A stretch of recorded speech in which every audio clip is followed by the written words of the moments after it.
Então, olá a todos, eu sou Marcelo Tadai Rodrigues, sou diretor científico da Sociedade de Pneumologia e Tisiologia do Rio Grande do Sul, e hoje comigo aqui está o Dr. Gustavo Chatkin, presidente da Sociedade de Pneumologia e Tisiologia do Rio Grande do Sul. Nós vamos falar hoje, nesse vídeo, sobre DPOC.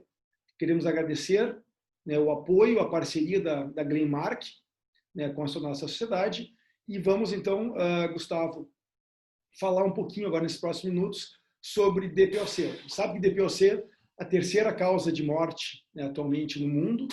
Se estima que em 2040 vão ter 4 milhões de mortos anualmente decorrentes da DPOC e muito mais do que a Covid, mas temos que falar muito ainda. A gente sabe que DPOC ainda é subdiagnosticada, e em muitos lugares, mal tratada, ou não adequadamente tratada. Então, vamos começar falando, Gustavo, sobre então, o papel da broncodilatação e da broncodilatação máxima na DPOC. Isso. Olá, Marcelo. Olá, amigos. Eu reforço o agradecimento com a Glenmark pela parceria e pelo apoio. A gente está estamos vendo de um pouco mais que um mês de uma sequência de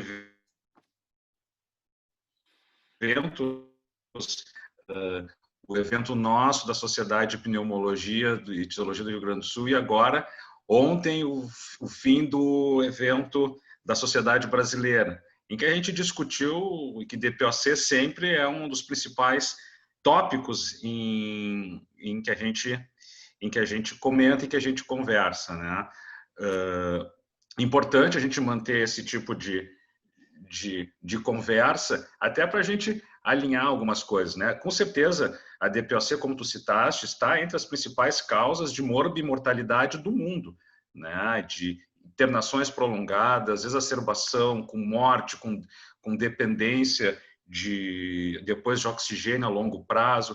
Então, realmente é uma doença extremamente importante que a gente deve cuidar e saber tratar.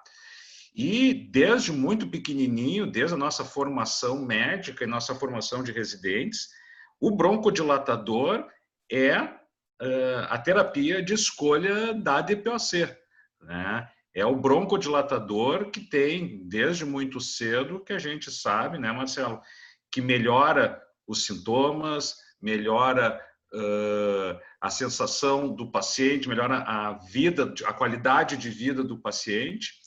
E mais recentemente a gente está estudando com alternativas que foram surgindo, a broncodilatação máxima, um novo conceito que a gente está utilizando, no caso a utilização de dois broncodilatadores importantes com vias de broncodilatação diferentes, mas com uma importância muito grande na melhora dos sintomas, e na melhora da qualidade de vida do paciente. Isso é importante, que diferente da asma, em que a gente tem que usar o anti-inflamatório, os corticoides inalatórios, a DPOC não é todo paciente que vai precisar de corticoide inalatório, O importante realmente é broncodilatar, E a associação de beta-2 de longa, de LABA, com anticolinérgico de ação prolongada, o LAMA, além de realmente melhorar sintomas, diminuir dispneia, que é um dos principais traços tratáveis da DPOC, também reduz exacerbação.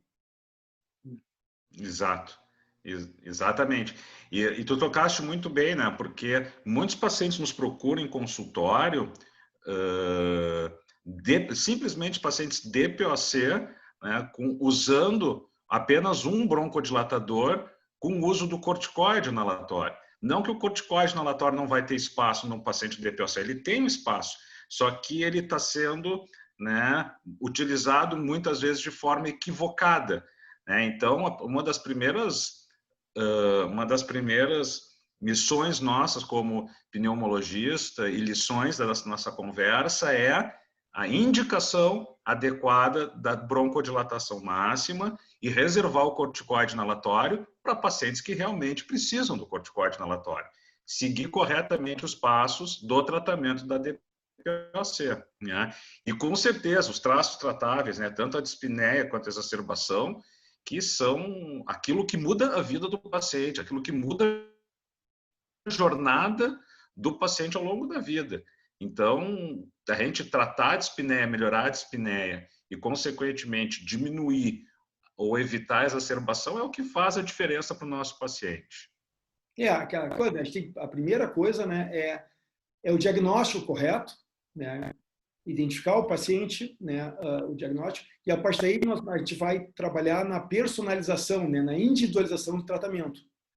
Né, o paciente que tem o fenótipo, vamos dizer, né, ele é mais dispneico, ele é mais exacerbador, e o tratamento vai ser, né, vai ser individualizado para esse traço que é o principal, né, da dispneia, né, os sintomas ou a exacerbação. Exato.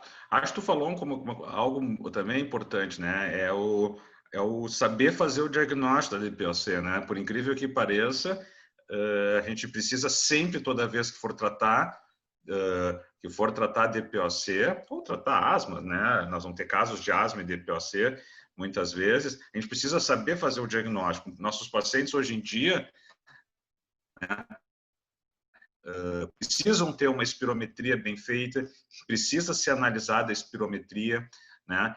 Precisa ver a reversibilidade, precisa ter um hemograma, a gente precisa avaliar se existe dentro do conceito de eosinofilia no sangue. Então, a gente precisa ter um diagnóstico adequado. Também não adianta, por outro lado, eu tratar um paciente asmático e DPOC, ou um paciente que teria uma resposta ao corticoide, só com terapia broncodilatadora, adequadamente terapia broncodilatadora, né? Então, falaste muito bem. Hoje, eu estou te ouvindo. O diagnóstico, saber, ele é a base do início do tratamento. E na sequência, eu acho que isso é importante, né? Na sequência é a gente sentar com o paciente e discutir olha, dá o diagnóstico, discutir, tu tem que fazer um tratamento a longo prazo, né? Possivelmente para o resto da tua vida, e treinar e revisar toda a técnica inalatória que o paciente tem, né? E aí foi o que tu falaste muito bem, a individualização do tratamento. É um paciente aquele magrinho com força, sem força, para ter o pico inspiratório, né? É o paciente que vai conseguir, é o paciente que tem cognitivamente vai conseguir fazer sozinho, vai precisar ter um familiar junto para ajudar, que tem déficit visual, que não vai conseguir botar a cápsula no buraquinho correto do dispositivo. Então, tudo isso para que a gente possa dizer, ok, o paciente faz e a medicação está realmente fazendo a diferença na jornada do paciente, né, Marcelo? É bem importante, né? A gente tem, a partir do momento que a gente definiu o diagnóstico, avaliou o paciente adequadamente, estabeleceu qual é o melhor tratamento naquele momento, na hora de definir esse tratamento também tem que levar em conta isso aí, né? As condições do paciente e até a preferência do paciente, né? Com qual dispositivo, com qual medicação ele se sente mais confortável de uso. E cada paciente vai ter o seu dispositivo, a sua droga que mais adequada para cada um. Isso é bem importante. E a terapia broncodilatadora, né, como a gente comentou, ela é a base do tratamento. Então, os pacientes virgens de tratamento, ou paciente que eventualmente a gente fez uma troca, retiramos o corticoide inalatório, porque identificamos que não eram pacientes com a indicação do corticoide, tem que também ter um acompanhamento muito próximo. Vamos dar uma terapia broncodilatadora, tiramos uma medicação, nós quebramos um vínculo de um paciente com uma medicação antiga, reavalia, inicia a terapia broncodilatadora máxima, né, como tu falaste, com LABA e com LAMA, e em um mês, menos de um mês, já chamamos o paciente, porque a dispneia, isso a gente comenta muito com os alunos, né, Marcela? A dispneia, ela é um sintoma subjetivo, ela é quase que um sentimento do paciente. Então, a gente tem que ouvir o paciente, ele vai te dizer que está melhor. O paciente precisa ser assistido. Porque se a gente só trocar, né, a medicação e largar o paciente, a gente perde o paciente, a gente perde a adesão. Então, dá a terapia broncodilatadora máxima e chamar o paciente em menos de um mês, já revisa o paciente, já chama, já orienta, revisa a tática, a técnica inalatória do paciente. Isso é bem interessante, até na hora de avaliar o sintoma, né? Que o paciente, a gente sabe que o paciente tem essa questão da fuga, né? Mesmo que inconsciente, da fuga dos sintomas. Então ele, não sobe um lanche de escada, passa boa parte do dia sentado no sofá em casa, na sala, vendo TV, e tu pergunta para ele, tem dispneia? Não sinto nada. E quando ele está, mesmo inconscientemente, fugindo dos sintomas. Então, é verdade. É parte da anamnese, parte do cuidado, revisar isso em toda a consulta, revisar a técnica, revisar a adesão, isso é extremamente importante. É o conceito de que é um tratamento por toda a vida, que ele tem que entender isso. Doença, né? Exatamente, é uma doença crônica. Que ele vai ter, que é isso que vai modificar a qualidade de vida dele a longo prazo, né? Vai melhorar as limitações de atividade de vida diária, vai dar uma qualidade de vida melhor, né? Até chegando, nós vamos conversar ainda dos desfechos, né? Tudo isso, né? E aí tem toda a parte de funcionalidade cardiopulmonar que a gente pode conversar também. Então tem todo, né, a importância nesse contexto. Perfeito. E falando isso aí, né, daqueles pacientes hiperinsuflados, né? Sabemos que os pacientes, aqueles que têm um fenótipo mais de enfisema, que são mais hiperinsuflados, né, normalmente são aqueles pacientes que exacerbam menos, mas são mais sintomáticos, né? Esses pacientes, a dispneia não é só, a gente sabe que não é só pela limitação ao fluxo aéreo, né? Eles têm também questões de desenvolvimento cardiorrespiratório, né? Com relação à hiperinsuflação, que leva a uma redução da capacidade respiratória, de maior limitação às atividades. Isso também tem que ser levado em conta na hora que tu vai definir se vai usar um broncodilatador ou 2 broncodilatadores associados, né? São pacientes que têm limitação ao exercício, né? São pacientes hiperinsuflados que têm, como tu disseste, né? A gente está entendendo, cada ano que passa, a gente está entendendo cada vez mais a DPOC, né? Então, a gente volta no tempo, a gente era só broncodilatador e corticoide, entendia só como obstrução. A gente vê isso como agora uma doença sistêmica, né? Em que envolve pulmão, brônquios, né? E coração, e limitação ao exercício. Então, realmente, a indicação da broncodilatação está ligada também com essa melhora, né? O que a gente às vezes chama da hiperinsuflação dinâmica, né, Marcelo? Que a gente gosta de conversar bastante, que está muito ligada com a limitação do paciente a caminhadas mínimas, né? Então, isso nos faz pensar também na broncodilatação máxima.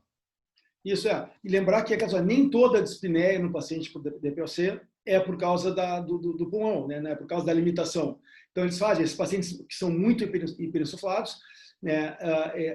A hiperinsuflação reduz, né, a função cardíaca, eles têm um insuficiência cardíaca com fração de ejeção normal, né? Isso reduz o volume diastólico, por causa da hiperinsuflação, reduz o volume diastólico final, o volume sistólico final, né? E isso leva a mais sintoma. Então, sempre a gente tem que avaliar isso aí. A gente sabe que isso, o estudo Klein mostrou, né, que se tu reduz a hiperinsuflação, tu melhora a função cardíaca também. Isso contribui para a melhora de sintomas, né? Principalmente, né, até por isso que esses pacientes devem receber a broncodilatação máxima, né? Exatamente esse né, o nosso tópico, para que melhore isso e para que o paciente tenha essa melhora na qualidade dele, né? Realmente, essa parte porque isso é um grande, a hiperinsuflação dinâmica é o que leva a uma limitação importante das atividades de vida diária, aquela coisa de ir no mercado, trazer sacolas, de dar uma pequena caminhada, né? Acabam ficando muito limitados pela hipertensão. Né, e a dupla broncodilatação, a broncodilatação máxima, reduz, né, essa limitação, facilitando, melhorando a qualidade de vida. Né, a gente sabe que o uso de os anticolinérgicos inalados, né, melhoram, né, também na reabilitação, né, que esses pacientes vão ser encaminhados, sabe, né, que parte do tratamento da DPOC, parte importante, né, além da cessação do tabagismo, no qual, né, tu é um reconhecido especialista, né, na parte de tabagismo, cessação do tabagismo, né, a atividade física, a reabilitação, né, para aqueles pacientes GOLD B, C e D, que a gente vai recomendar a reabilitação, que o uso da dupla broncodilatação melhora, né, auxilia na melhora relacionada à reabilitação pulmonar. E isso melhorando a qualidade de vida. Isso é um combo, né? Tu comentaste bem, né? Tem todo esse tratamento da broncodilatação, a reabilitação, né? Ou seja, tu praticamente reensina, como eu sempre digo, é como se o paciente nascesse de novo, né? A reabilitação reensina o paciente a respirar, a movimentação respiratória, né? E não adianta a gente também dar o broncodilatador, como tu disseste, e ele continuar fumando. Para ele não vai melhorar e ele vai achar que é a medicação que não está funcionando. Então, uma das mensagens que a gente sempre gosta de deixar não é só dar a bombinha, não é só dar a cápsula. O paciente tem que ser orientado que ele tem um conjunto de medidas, né, que vão ajudar a medicação. E aí, como tu disseste, a reabilitação, a cessação tabágica, a prática de exercícios controlados, com certeza isso faz a diferença, né? E tentar entender, né, qual que é o melhor, né? Eu gosto muito de estudar os dispositivos, né, Marcelo? Qual que é o melhor, qual que é a preferência do paciente quanto ao uso do dispositivo, né? Porque para evitar que o paciente brigue com o dispositivo, evitar, olha, não me dei bem, perdi. Isso geralmente muito com corticoide mais, mas assim, aquela coisa, me incomoda a língua, me dá afta, perdi o paladar, né? Então, essa história de perder... Isso é outra coisa importante, né? Mesmo mais com corticoide, mas nós estamos na época do coronavírus, então, um paciente perder o paladar nos dias de hoje é motivo de desespero, né? Então, a gente está controlando isso e educando, e isso faz parte, né? Até para a gente poder entender a preferência do paciente quanto ao seu dispositivo, para a gente poder utilizar a terapia broncodilatadora, né? Perfeito, perfeito. Cada paciente vai ter o seu dispositivo, aquele que ele considera mais fácil, que ele prefere, e isso tem a ver, né? Se tu está usando, se tu segue também, né, a preferência do paciente, isso facilita a adesão. E mesmo assim, né, em toda a consulta, né, sempre, né, a parte da consulta vai ser usada para isso, para revisar a adesão, para revisar, né, a técnica inalatória. Não adianta tu ter a melhor medicação do mundo se o paciente não usar, né, não usar o dispositivo adequadamente, né, ele não vai adiantar nada ele está usando. Então, se revisar, e estudos mostram que a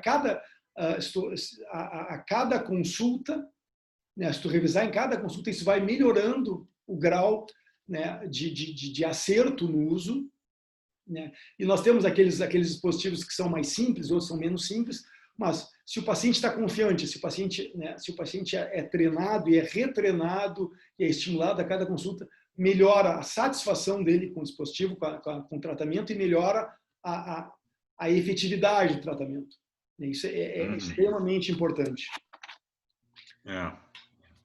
Sempre antes, né, sempre antes de qualquer mudança no tratamento, né, sempre antes de decidir mudar, trocar o dispositivo, trocar a molécula, realmente revisar se ele está usando, né, a adesão, se ele está usando corretamente, porque, né, se de cara tu mudar a molécula, mudar o dispositivo, o paciente vai acabar não usando adequadamente ou não fazendo uso, né? E a educação, né, educação na doença é importante. O paciente entendendo que a doença é crônica, que ele vai ter que usar por um tempo prolongado, provavelmente definitivamente, por resto da vida, né? Se ele entender isso bem, é mais fácil de conseguir de alcançar a adesão, que, na verdade, é um dos grandes desafios que nós temos. E é importante falar, né, Marcelo, que a gente sempre sobre os efeitos colaterais, né? A nossa, como a gente comentou um pouquinho antes, né, sobre tu revisar o paciente mais cedo é justamente para poder revisar os possíveis efeitos colaterais que são descritos em todos os estudos que podem acontecer, mas eles são mínimos e não são são descritos como mínimos, né? Aí não se revisa, né, principalmente taquicardia, palpitação, né, eventualmente algum sintoma local, mas assim, são sintomas que podem ocorrer, não são, né, geralmente não são sintomas, ou quer dizer, não são efeitos que a gente tenha que parar, né, não são maiores que o uso, por exemplo, da associação corticoide inalatório com o próprio LABA, né, então a gente tem que orientar que se acontecer, nos procure, ou por isso que a gente faz uma revisão breve, né? A gente sempre tem que cuidar.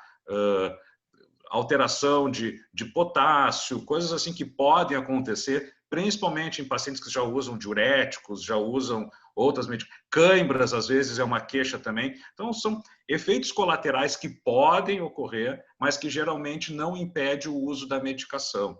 Né? Então, é um medo que tem dos pacientes. E palpitação, taquicardia, que possa eventualmente acontecer, também se sabe que não são eventos que foram vistos como eventos com desfechos graves, com desfechos mortes, né, Marcelo? Então, é algo que a gente tem que orientar e acompanhar, né? Saber que está descrito e saber orientar e saber que pode ocorrer e avisar o paciente. Né?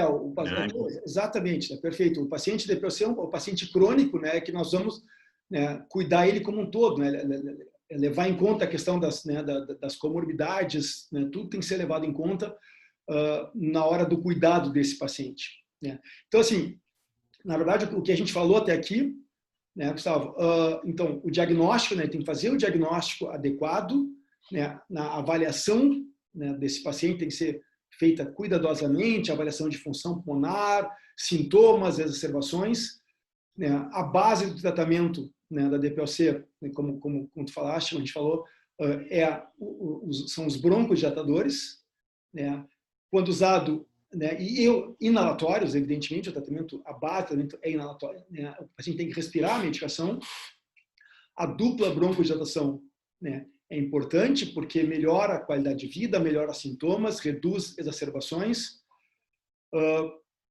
melhora, né, a desinsuflação, melhora a função pulmonar, né, e é extremamente importante a questão da adesão ao tratamento, né, então, do dispositivo adequado, da adesão ao tratamento, né, e o tratamento a longo prazo. Né. Acho que, em resumo, né, o que a gente, né, a mensagem básica era essa aí.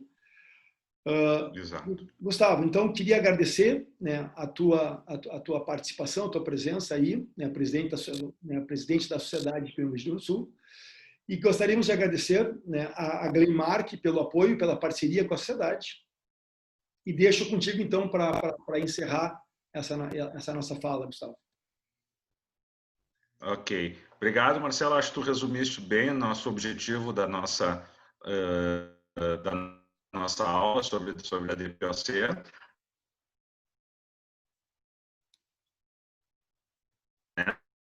Toda a importância. Finalizo sempre, então, agradecendo então também aqui. Estamos sempre, né, a nossa sociedade está sempre à disposição para dúvidas, para lembretes e para sugestões. Muito obrigado, Marcelo. Obrigado, Glenmark.